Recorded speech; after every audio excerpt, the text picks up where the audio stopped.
Top 20 headlines में आपका खैर मकदम है। मैं हूं खालिद मजीद। तो आइए नजर डालते हैं देश और दुनिया की 20 बड़ी खबरों पर।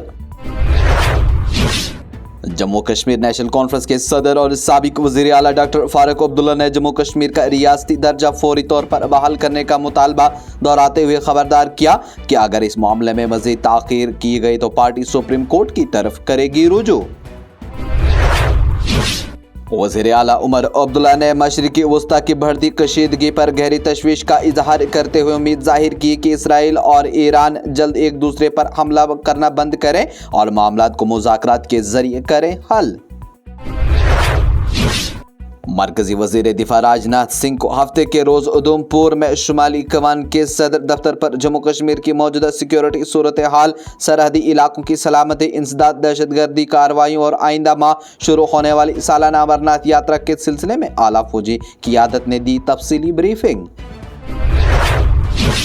सालाना अमरनाथ यात्रा के आगाज से ही कबल जम्मू में साधुओं की आमद का सिलसिला तेजी से जारी। दूर दराज इलाकों से ताल्लुक रखने वाले अकीदतमंद साधु मुकद्दस यात्रा में शिरकत के लिए जम्मू पहुंच रहे हैं ताकि मुकद्दस गुफा में भगवान शिव के होंगे दर्शन। और भारतीय जनता पार्टी जम्मू कश्मीर यूनिट ने हफ्ते के रोज श्रीनगर के तिजारती मरकज लाल चौक में तारीखी घंटाघर के सामने 11वां बैनुल अक़वामी योगा डे मनाया। इस मौका पर बीजेपी के सीनियर लीडर और असेंबली में अपोजिशन के लीडर सुनील शर्मा ने मीडिया को बताया, आज मुल्क और दुनिया के दीगर मुल्कों में 11वां बैनुल अक़वामी योगा डे मनाया जा रहा है, जो हिंदुस्तान के लिए एक शान और फख्र की है बात। जम्मू कश्मीर के जिला रियासी में आज 11वें बैनुल अक़वामी योगा के मौका पर एक मुनफरिद और तारीखी योगा सेशन का इनेकाद दुनिया के बुलंद तरीन रेलवे पुल चिनाब रेल ब्रिज पर किया गया, जिसमें जिला इंतजामिया, शुमाली रेलवे, CRPF, मकामी अफराद और योगा से वाबस्ता अफराद ने की शिरकत।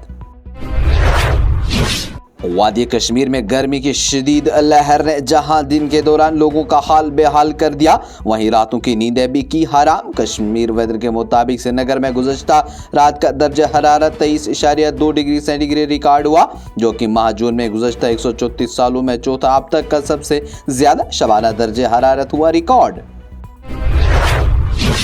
वज़ीर दिफा राजनाथ सिंह ने पाकिस्तान को खबरदार करते हुए कहा कि ऑपरेशन सिंदूर के जरिए हमने पाकिस्तान को वाज़ेह पैगाम दिया है कि भारत के खिलाफ दहशतगर्दी की सरपरस्ती के संगीन नताइज बरामद होंगे। उन्होंने कहा कि ऑपरेशन सिंदूर अभी ख़त्म नहीं हुआ है और हिंदुस्तान दहशतगर्दी के खिलाफ कोई भी कार्रवाई करने के लिए है तैयार। और मुल्क में गुज़श्ता चंद दिनों से कोरोना के मौजूदा मरीजों की तादाद में मुसलसल कमी आई और हफ्ते के रोज इस इन्फेक्शन से सेहतयाब होने वालों की कुल तादाद 19,453 तक पहुंच गई, जबकि मौजूदा मरीजों की कुल तादाद घटकर 5,112 हो गई। दिल्ली की वज़ीर आला रेखा गुप्ता ने कहा कि दिल्ली आज तरक्की और वर्से के इम्तजाज से अपनी एक नई मजबूत और सकाफती शिनाख्त बना रही है। मोहतरमा रेखा गुप्ता ने आलमी योगा डे के मौके पर आज जमुना किनारे सोनिया विहार में मुनक्किदा प्रोग्राम में शिरकत की।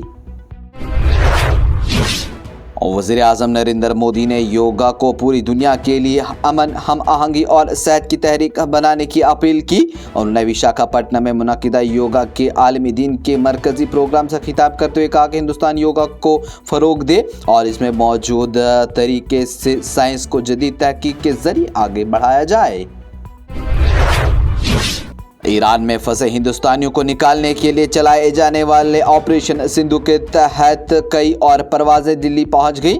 ज़राए ने आज बताया कि ईरान से हिंदुस्तानियों को लाने वाली परवाजें आज रात हिंदुस्तान पहुंच रही हैं। कांग्रेस की सीनियर लीडर सोनिया गांधी ने हफ्ते के रोज गजा और ईरान पर इसराइल के हमले पर हिंदुस्तान की खामोशी पर सख्त तनकीद की। एक मजमून में कांग्रेस की साबिक सदर ने वज़ीर आज़म नरेंद्र मोदी की हुकूमत पर इसराइल और ईरान जंग के हवाले से पुरअमन दो मुल्की हल के लिए हिंदुस्तान की उसूली व अज़्म को तर्क करने का इल्ज़ाम लगाया। वज़ीर आज़म नरेंद्र मोदी ने जवाब दिया कि उन्होंने अमेरिकी सदर डोनाल्ड ट्रंप की दावत को क्यों ठुकराया। उन्होंने ये जवाब उड़ीसा में एक प्रोग्राम में दिया, वो यहाँ जलसे आम से कर रही थी तब खिताब। पाकिस्तानी हुकूमत ने हिंदुस्तान और पाकिस्तान के दरमियान हालिया कशीदगी के दौरान ट्रंप की फैसला कुन सफारती मुदाखलत और अहम क़यादत का हवाला देते हुए 2026 के नोबल अमन इनाम के लिए अमेरिकी सदर को बाज़ाब्ता तौर पर सिफारिश करने का किया फैसला। ईरानी मिसाइल हमले से इसराइल के शहर हाइफा की तारीखी अल-जरीना ग्रेड मस्जिद और इर्द गिर्द की इमारतों को काफ़ी पहुंचा नुकसान। टाइम्स ऑफ इसराइल के मुताबिक ईरान की मिसाइल हमले से अल-जरीना ग्रेड मस्जिद की खिड़कियों के शीशे टूट गए। इसके बुनियादी ढांचे को भी पहुंचा नुकसान। इसराइल ने ईरान के खिलाफ एक और ताज़ा हमला किया और इसकी ख़ुसूसी एटमी साइट को बाहरी नुकसान पहुंचाने का दावा किया। इस हमले के बाद दोनों ममालिक के दरमियान दुश्मनी मज़ीद फैल गई। दोनों मुल्कों के दरमियान बढ़ती हुई कशीदगी के दरमियान इसराइली हुक्काम ने ईरान के अस्फहान जौहरी मकाम को बाहरी नुकसान पहुंचाने का किया दावा।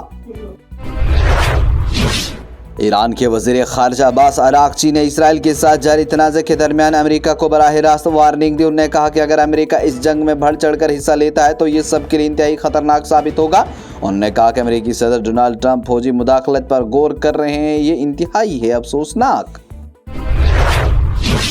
रूसी सदर व्लादिमीर पुतिन ने यूक्रेन को खबरदार किया कि रूस के खिलाफ जौहरी हथियारों का इस्तेमाल कैफ की आखिरी गलती साबित होगा। उन्होंने इंटरनेशनल इकोनॉमिक फोरम से खिताब करते हुए पुतिन ने खबरदार किया कि अगर यूक्रेन रूसी इलाके पर नाम निहाद जनी बम गिराने की कोशिश करता है तो मॉस्को की जानिब से जवाबी कार्रवाई होगी। इसराइली हमलों के बाद ईरान की फ़िज़ाई हदूद की बंदिश की 8वें रोज़ ईरान की मज़ीद 3 मुसाफिर तैयारे मुशीद दिगर एयरपोर्ट से रवाना होकर ओमान के दारुल हुकूमत मस्कत पहुंच गए। ईरान ने ऐलान किया है कि जब तक इसराइली हमले नहीं रुकते जौहरी मुज़ाकरात पर बात नहीं करेंगे। स्विट्ज़रलैंड के शहर जिनेवा में जर्मनी, फ्रांस और बरतानिया के वज़ीर ख़ारिजा ने ईरानी हम मनसब अब्बास अराग़ची से मुज़ाकरात किए। ये प्रोग्राम आप तक पहुंचाने में हमारे साथ ताउन किया है Sofat infertility and women care centre ने। 28 साल से हिंदुस्तान भर के बेऔलाद जोड़ों की इकलौती उम्मीद। इसके साथ ही टॉप 20 हेडलाइंस का ये मरहला हुआ इख्तिताम। लेटेस्ट अपडेट के लिए देखते रहिए न्यूज़ इनसाइडर 24/7।